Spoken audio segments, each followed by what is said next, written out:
I have this little wood box that's cut out into the shape of a star. I got this, I believe, at Family Dollar for $1. And I'm going to paint it by using some Wise Owl Inker. And I painted the entire thing, both sides of the stars and inside the box. And then I have two of these wooden boxes that you can get right from the Dollar Tree. And I'm going to paint two of them using some Wise Owl Snow Owl. And you just want to give good coverage. And again, I went around all sides of the box.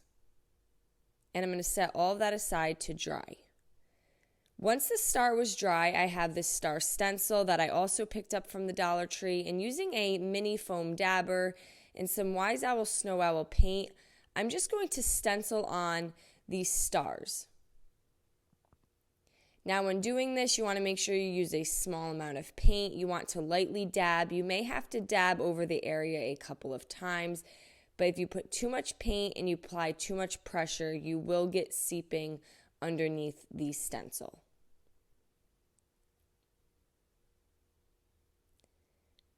And once I had the star complete, I then set that aside to dry. I'm then going to take the square wood boxes that we painted white, and I'm going to lay them side by side. And I usually use blue painter's tape, but it was too thick, so I'm just using clear Scotch tape. And I'm going to place the Scotch tape from the left to the right, going across both wood boxes, leaving a space in between two of the stripes. And then I'm going to take my Wise Owl Republic Red, and I'm going to paint the untaped areas with the Republic Red.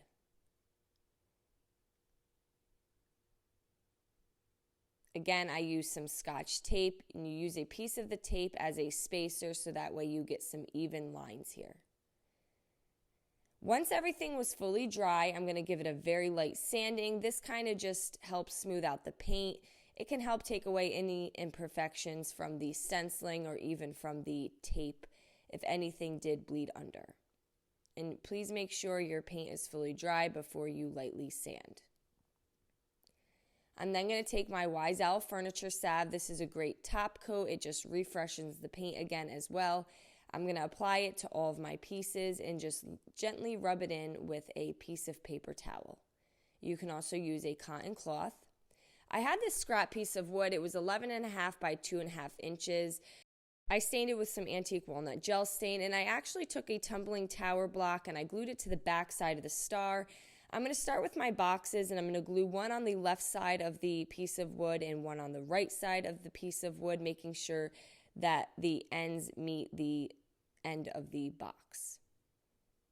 And then I'm going to take my star and I'm going to glue that in the center. Now that tumbling tower block just helps hold it in place better rather than just at the point of the star. I have some large wood beads.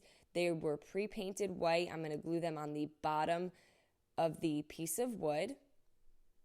And I'm just using hot glue to adhere everything in place. And I also found these really cute wood fork, knife, and spoon sets from the Dollar Tree. They're Americana theme, and I'm just going to place them inside. And now you have this really cute holder that you could put anything of your choice inside. I hope you guys enjoyed this video.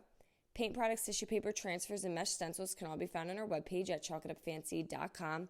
And don't forget, you can also check out other tutorials over on our webpage as well. Have a great day.